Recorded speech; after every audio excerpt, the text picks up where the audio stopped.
రోజు ఒక మంచి యూస్ఫుల్ వీడియో తోటి వచ్చేస్తాం. సీలింగ్ల పైన స్లాబ్ల పైన ఇలాగే క్రాక్స్ వస్తున్నాయా మీకు? ఇంకా వాటిలో నుంచి కంపల్సరీగా వాటర్ లీకేజ్ అనేది పక్కా ఉంటది. వాటర్ లీకేజ్ వల్ల స్లాబ్ మొత్తం ఖరాబ్ అయిపోతుంది. మొత్తం వాటర్ లీకేజ్ వచ్చి వాటర్ కూడా ఇంట్లోకి వచ్చే ఛాన్సెస్ ఉంటాయి. ఈ యొక్క ప్రాబ్లం వల్ల చాలా మంది స్లాబ్ మొత్తం పగలగొట్టి వాటర్ ప్రూఫ్ లిక్విడ్ ని యాడ్ చేసి మళ్ళీ కన్స్ట్రక్షన్ అనేది చేస్తారు.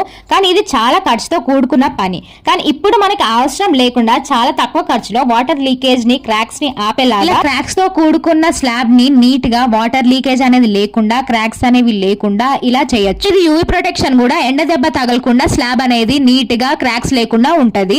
ఫస్ట్ మన స్లాబ్ లో ఉన్న క్రాక్స్ ని ఐడెంటిఫై చేసి వాటి రూట్ కాస్ట్ కనుక్కొని వాటర్ ప్రూఫ్ అప్రాక్సీ పేస్ట్ తోటి ఆ క్రాక్స్ ని మళ్ళీ రాకుండా క్లోజ్ చేసి పైన waterproof paint net mat material తో వాటర్ లీకేజ్ ప్రూఫ్ లేకుండా పెయింట్ చేసి క్లోజ్ చేస్తారు. ఈ ప్రాసెస్ వల్ల స్లాబ్ మీద అస్సలు వెయిట్ అనేది ఉండదు అండ్ స్లాబ్ లో ఉన్న క్రాక్స్ అన్ని క్లోజ్ అయిపోతాయి. లీకేజ్ కూడా అస్సలు రాకుండా ఉంటుంది.